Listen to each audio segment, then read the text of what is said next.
De la renta obligatoria para todos los autónomos. ¿Qué gastos puedo deducir y cuáles no? Inversiones, compra de ordenadores, gestorías o la cuota de la seguridad social son solo algunas de las cosas que pueden hacer que la factura de Hacienda cambie a favor del contribuyente. A diferencia del resto de contribuyentes, los autónomos no tienen escapatoria, sí o sí tienen que presentar la renta de forma obligatoria, independientemente de su nivel de ingresos durante 2024. Cualquier persona que haya estado dado de alta como autónoma en 2024 debe acudir puntualmente a esta cita con el fisco. No obstante, esta obligatoriedad generalizada no es ni mucho ni menos la última diferencia que tienen con respecto a los asalariados. Su declaración es más compleja de elaborar, pero en el lado positivo, mediante el cómputo de gastos que tengan que ver con su actividad profesional, los autónomos pueden reducir su factura fiscal. Como expertos, para presentar, advertimos antes de desgranar cómo proceder en la declaración de la renta, que esta es solo una parte más de un proceso más grande en el que se engloba toda la relación que un profesional por cuenta propia tiene con la administración pública. Primero, el autónomo tiene que estar dado de alta tanto en Hacienda como en la Seguridad Social. Aunque esto parece obvio, de ese momento emanarán luego todas las obligaciones y la forma de proceder que deberá seguirse. En términos generales, cualquier gasto de inversión que se produzca previo al alta no se podrá posteriormente deducir, por muy relacionado que esté con el negocio. No solo es importante informar de qué se iniciará la actividad, sino también informar correctamente de quién va a consistir. Es muy importante encuadrar bien la actividad y estar bien asesorado. Definir qué actividad, tanto trabajadores por cuenta propia como asalariados. Definir qué actividad se va a desempeñar, ver si se tiene que presentar IVA trimestral o no, quiénes van a ser los clientes. Se incide en esto porque, aunque normalmente todos los autónomos tienen la obligación de presentar de forma trimestral una declaración de IVA y otra de IRPF, hay excepciones. Más adelante se incluirán. Lo más básico de todo, a ojos, es que el autónomo lleve una adecuada contabilidad de ingresos y gastos.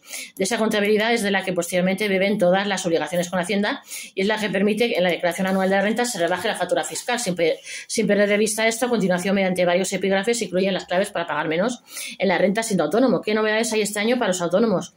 Pues el colectivo de trabajadores por cuenta propia resalta que una de las principales novedades de esta campaña es la consolidación del nuevo sistema de cotización por ingresos reales que comenzó a aplicarse en 2023. La agencia tributaria está cruzando más datos que nunca, por lo que es fundamental que los gastos estén bien justificados y documentados. Pero más allá de comprobar distintas informaciones en busca de incoherencias, Hacienda también cruza datos con la Seguridad Social para garantizar que se esté cotizando por una base adecuada al nivel de ingresos reales. Si tú a la Seguridad Social le dices que vas a ganar 670 euros al mes y luego en la renta declaras 70.000 euros de beneficio anual, esto significa que te llegará una carta de la Seguridad Social diciendo que en vez de 3.000 euros de cotizaciones anuales tendrás que abonar 10.000 euros al año. Ya no es solo un susto desde el lado de Hacienda, también puede venir desde la Seguridad Social, que también apunta a la consolidación de este sistema como la gran novedad para los autónomos. Por último, se espera que la campaña venga acompañada de más inspecciones y revisiones automáticas, por lo que es muy importante hacer las cosas bien desde el principio. ¿Qué modalidades de declaración de la renta tienen los autónomos y cuál es el mejor? Pues existen tres opciones distintas: estimación objetiva, comúnmente conocida como módulos, estimación directa y la estimación directa simplificada. Todos estos regímenes son excluyentes entre sí y el declarante debe decidir cuál quiere que se le aplique. En la estimación directa normal y en la simplificada, el autónomo tributa en función de sus beneficios reales, mientras que en la objetiva, Hacienda establece unos baremos y estima cuánto debe pagarse. Por ejemplo, en el caso de un bar, Hacienda tiene en cuenta los metros que tiene la barra y el número de mesas para poner una factura u otra. El sistema de módulos está limitado a una serie de actividades concretas que Hacienda publica año a año en función de unos ingresos máximos y de otros criterios como el número de empleados. De forma muy resumida, el régimen de estimación objetiva es ventajoso para el declarante cuando un negocio funciona bien. Por contra, incluso aunque se hayan tenido pérdidas, si se está sujeto a él, se tendría que pagar impuestos como si hubiera habido beneficios. Además, en esta modalidad no se pueden desgravar los gastos afectos a la actividad. Respecto a la diferencia entre la estimación directa y la estimación directa simplificada, se cuenta que, aunque hay matices, la principal es que la directa simplificada cuenta con más beneficios fiscales. Además de los gastos, vas a tener un 5% que vas a poder deducir gracias a lo que se llaman los gastos de difícil justificación. El máximo en esta partida son 2.000 euros como mucho. Os aclaramos.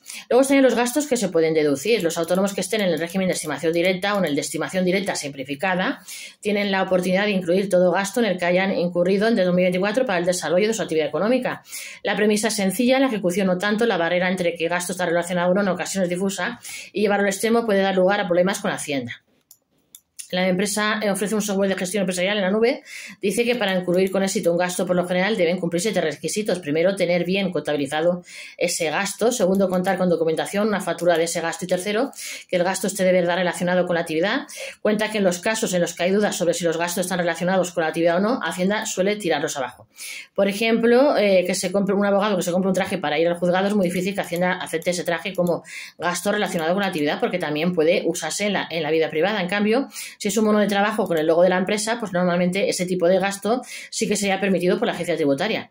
Además de textiles, hay una amplia variedad de posibles gastos a incluir para abaratar la factura. Esta lista que sigue a continuación no es exhaustiva y son meros ejemplos. El alquiler que se ha pagado un local, una oficina, los ingredientes que se compran a proveedores, los suministros esenciales para el desarrollo de la actividad, compras de herramientas, de maquinaria, los salarios y pagos a la seguridad social de los empleados si se tienen trabajadores, la propia cuenta de la seguridad social que paga el autónomo, las primas de seguros de salud o enfermedad, líneas de teléfono cuando son exclusivamente para trabajo, formaciones y cursos, licencias de programas informáticos, reformas del local u oficina, contratación de otros servicios profesionales como abogados, gestores o arquitectos, un ordenador, el pago de una cuenta para colegiarse. Para casi todos estos gastos es necesario tener la factura y no son afectados con la misma facilidad por parte del fisco. Luego están los gastos a deducir sin tanta dificultad. Entre las cosas a incluir sin necesidad de factura o de tener una contabilidad especialmente ordenada destacan la cuota de la seguridad social y el coste de una gestoría. Si se está en el régimen de estimación simplificada, no hay que olvidar ese 5% del total de ingresos que se puede meter como gasto de difícil justificación. Cualquier alquiler de un local o una oficina también entrarían en esta categoría de gastos a deducir sin tantas complicaciones. Luego entrarían gastos opcionales que se pueden tener o no, pero que no son tan discutibles.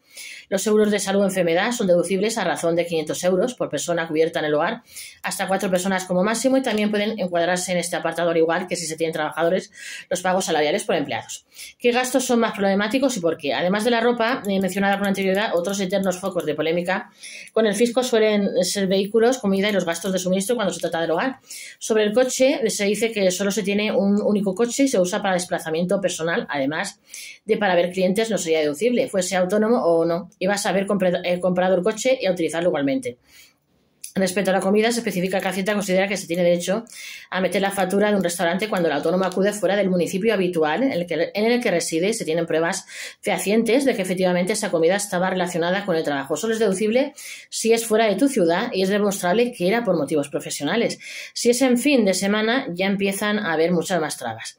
En referencia a deducir gastos de luz, de agua o de gas en el hogar, en el caso de la actividad se desarrolla en la vivienda, el proceso es tan engorroso que consideramos que en ocasiones no vale la pena. Nadie que lo pide por su cuenta consigue cumplir los requisitos, hay que comunicarlo a Hacienda, tener calculado el porcentaje de afectación en la vivienda. Por su parte, pone un ejemplo para entender mejor cómo funciona. Si el autónomo tiene un piso de 100 metros cuadrados y destina a su actividad 10 metros cuadrados, Hacienda permitiría deducirse un 10% de la cuota de alquiler. Luego de los suministros, Hacienda contempla una deducción del 30% sobre la superficie afectada. Si tiene 100 euros de gastos de luz, agua y gas, primero sería el 10% de esos 100 euros, es decir, 10 euros, luego el 30% de esos 10 euros, con lo que la deducción sería de 3 euros por este concepto. A veces la burocracia de esto es más costosa que el importe de la deducción. Muy pocos lo piden porque el proceso es complejo. ¿Cómo se deducen los grandes gastos o inversiones? Se señala que cuando se hace una inversión de calado que puede considerarse a efectos de balance como un activo tangible o intangible, hay que proceder a deducirlo de forma paulatina en vez de hacerlo de golpe. Esto permite abaratar durante años la factura fiscal, no obstante hay que tener en cuenta que cada tipo de inversión tiene un tratamiento distinto a ojos del fisco en función de la que sea. A continuación se incluye una tabla simplificada de cuánto de esa inversión es posible imputar como gasto año a año y durante cuánto tiempo puede hacerse como máximo. Sería, por ejemplo, edificios y obras construcciones 3%, instalaciones, mobiliario en series y resto de material 10%, maquinaria 12%, elementos de transporte 16%, equipos para tratamiento de la información y sistemas y programas informáticos un 26%, útiles y herramientas un 30%, ganado vacuno, porcino, ovino y caprino 16%, ganado equino y frutales no cítricos un 8%, frutales cítricos y viñedos un 4% y olivar un 2%. La lógica que sigue Hacienda es que a más valor o tiempo de uso potencial, menor porcentaje de amortización disponible anualmente. Así, por ejemplo, un equipo informático que puede quedar obsoleto mucho más rápido que un edificio se puede deducir como mucho un 26% de su coste total al año, mientras que el edificio solo el 3%. No olvidar el resto de ventajas fiscales. Con tanta complejidad y detalles a tener en cuenta, es fácil perder de vista que los autónomos también pueden beneficiarse del resto de ventajas fiscales habituales. Estas se podrían articular en dos grandes apartados distintos. De un lado, las estatales y de otro, las autonómicas. En el ámbito estatal destacan la deducción por maternidad de 1.200 euros durante los 3 primeros años desde el nacimiento, no existiendo de forma general una de paternidad. por la compra de un coche eléctrico, como máximo se pueden deducir hasta 3.000 euros. También está la ayuda por reformar una vivienda para hacerla más eficiente energéticamente. Se permite una deducción del 40% del coste de la obra si es la vivienda habitual. Tiene un tope de 5.000 euros. También se incluían los donativos, por ejemplo. En el lado autonómico, cada región tiene sus propias ayudas. En este apartado Hacienda las detalla. Van desde deducciones por arrendar viviendas por hijos, por adopción, por gastos educativos. El abanico es amplio. Se destaca que es especialmente interesante para los trabajadores por cuenta propia es el caso de vivir en Madrid. En Madrid es un buen sitio donde ser autónomo. Además de ayudas a la cotización a la seguridad social, los nuevos autónomos menores de 35 años que se den de alta por primera vez tienen una deducción de unos 1.000 euros. En el resto de España son muy pocas las comunidades autónomas que hacen deducciones para autónomos. Ojo si han recibido subvenciones, premios o ayudas o si se hacen inversiones en bolsa. Al igual que no hay que perder de vista las posibles deducciones que se comparten con el resto de contribuyentes, los autónomos tampoco deben olvidar que a veces hay que incluir datos que no siempre obran en el poder de la agencia tributaria. Por ejemplo, en el caso de haber recibido un pago durante 2024 por el kit digital hay que incluirlo, pero como luego se podría imputar como gasto porque ese dinero se dedica a la contratación de servicios ofrecidos por otros profesionales, de facto estaría exento. Por otro lado, si el autónomo además de su actividad laboral mantiene inversiones en bolsa o en bonos, también tiene que cerciorarse de que aparezcan los beneficios o pérdidas derivados de ello. En este explicamos cómo abaratar la factura fiscal gracias a las pérdidas en bolsa. La relación entre la declaración de la renta y el IVA, una posible deducción esta. Normalmente el IVA y el IRPF son dos cosas bien distintas y no tienen relación entre sí, pero hay excepciones. El IVA es uno de los impuestos más difíciles para los autónomos porque tiene muchos regímenes especiales. Siempre que tu IVA soportado no hayas podido descontarlo antes porque tu actividad está exenta de IVA. Puedes deducirlo como gasto en el IRPF, por eso existen casillas específicas de IVA como ingreso IVA, como gasto en la declaración. Para estos casos, en otras palabras, si se forma parte de una de las actividades exentas de IVA en territorio nacional, se puede imputar como gasto en el IRPF el IVA de aquellas cosas que se hayan comprado para el desempeño del trabajo.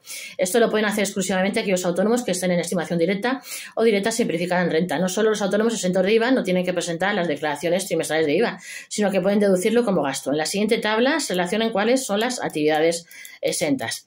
Ejemplos de IVA, enseñanzas en centros públicos o privados autorizados y clases particulares por personas físicas, asistencia a personas físicas por profesionales médicos y servicios sanitarios, servicios profesionales, incluidos aquellos cuya contraprestación consista en derechos de autor prestados por artistas, operaciones y prestaciones de servicios relativas a seguros, reaseguros y capitalización, servicios de mediación prestados a personas físicas en diversas operaciones financieras, arrendamiento de viviendas y entrega de términos rústicos y no edificables, así como segunda y ulteriores entregas, entrega de sellos de correos y efectos timbrados de curso legal. Entre las exenciones relacionadas con el comercio exterior, la entrega de bienes expedidos y transportados fuera del miembro o a territorios terceros. Por otro lado, hay supuestos que están exentos de presentar la declaración trimestral de pagos fraccionados del IRPF. Hacienda explica que se está obligado con independencia de si se está en el régimen de estimación objetiva o en el directa o directa simplificada. Pero establece la excepción de no tener que presentarlo si en el año natural anterior al menos el 70% de los ingresos de la actividad fueron objeto de retención o ingreso a cuenta. Es decir, si tus servicios se prestaron a otra empresa que hizo retenciones del IRPF, no se tiene que presentar. Una tarea complicada y deducible. El proceso de hacer la declaración de renta solo es un paso más dentro de las tareas que debe ir afrontando día a día el autónomo, pero tal y como atestiguan los detalles mencionados anteriormente, no es una tarea sencilla. Todos citados en el presente artículo coinciden a señalar lo oportuno de que en caso de tener dudas, el autónomo recurra a una gestoría, a la gestoría en nuestro caso, gestoría 646-021-399 de nuestro WhatsApp. No solo puede conseguir abaratar su factura fiscal con ellos, sino también cerciorarse de que se rellenará de forma correcta. Además, destacamos que nuestros servicios son precisamente un gasto deducible. Así que todos venid para acá. Pedir siempre cita y contactar con nosotros a nuestro WhatsApp 646-021-399 de nuestro WhatsApp para vuestra declaración de la renta, borrador y patrimonio. Que os espero a todos.